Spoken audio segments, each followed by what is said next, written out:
3 hours. On your knees. Right here.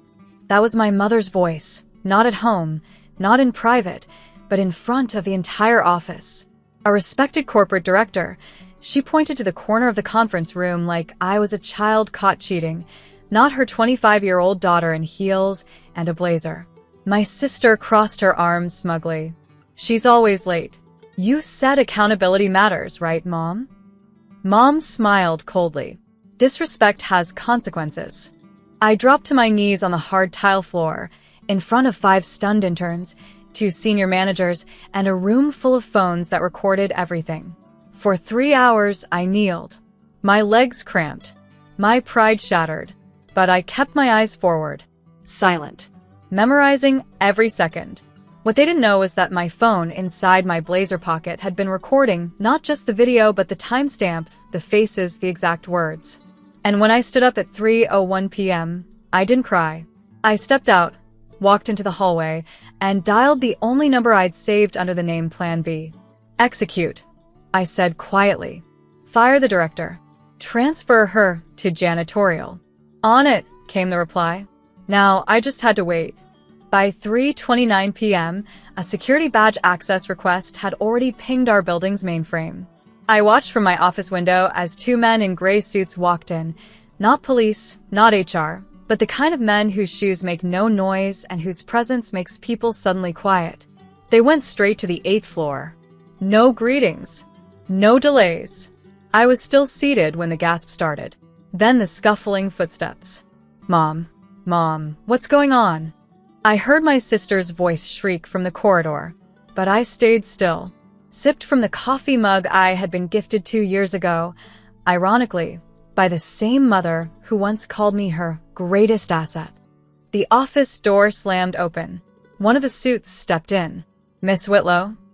I looked up calm. Yes. Your mother's contract has been terminated effective immediately. She has been reassigned to facilities and operations pending review. You're required to submit a written statement by end of day. Will that be a problem? I stood. Not at all. As I walked past my mother being escorted out, her name badge already removed, she finally looked me in the eyes. And that's when her smile cracked. She reached out as I passed. Just a twitch of her hand. Instinct, desperation, maybe even regret. But I didn't flinch. Instead, I stepped aside, letting her be paraded through the hall she once ruled. My coworkers watched in stunned silence, mouths half open, frozen between shock and satisfaction.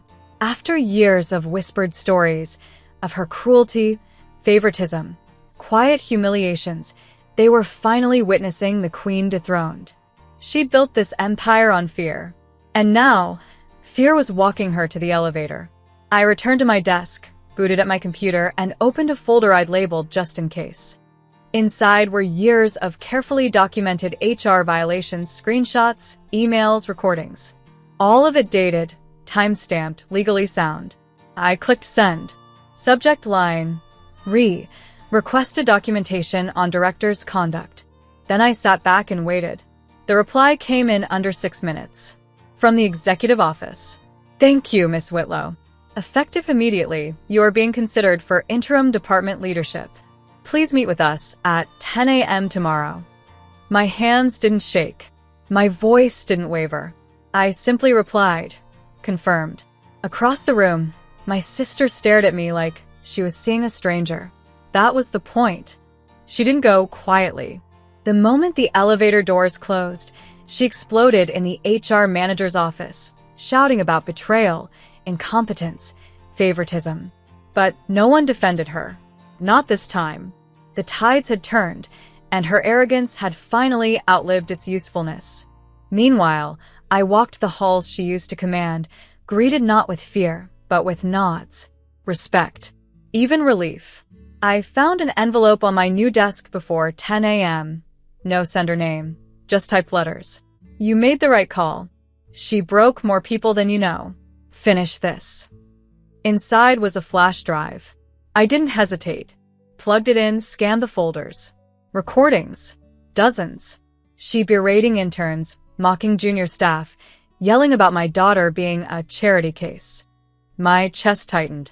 I copied everything, backed it up twice, then printed transcripts and walked into the 10 a.m. meeting. 3 executives, all serious. One of them nodded toward the chair across the table. Lena, before we begin, do you have anything else we should see? I slid the folder across the table. Only the truth. Their eyes widened as they read. The silence that followed was the sound of her empire crumbling. By noon, the building was humming. Everyone had heard something. No one knew everything. But they knew enough. The director was out, and I had something to do with it. The board issued a quiet internal memo citing emergency personnel restructuring. But the truth was spreading faster than policy could contain it.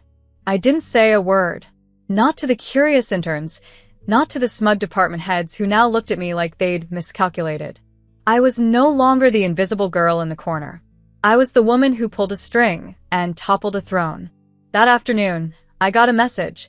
Conference room B, 3 p.m. Just you. I entered the room to find my sister sitting alone, arms folded, face like ice. She didn't speak at first, just stared. Then she whispered, "Do you think this changes anything? You're still you. And I'm still the reason Mom ever looked your way." I smiled calmly. "You're wrong. You were the reason she looked through me." I placed a sealed envelope on the table and stood. "This is my formal recommendation, your demotion. You may submit a rebuttal." I turned to leave. Then I heard it, her voice cracking for the first time. "Wait." I didn't stop walking. I'd waited years to be seen. Truly seen. Not as someone's shadow or a family project, but as a force no one could control. That moment in the hallway, with my sister's broken weight still echoing behind me, felt like stepping out of chains I never asked to wear. When I got back to my desk, there was a letter waiting, signed and stamped by the board. Effective immediately, Sylvia Whitlow is removed from her position as department deputy. She will report to facilities services until further review.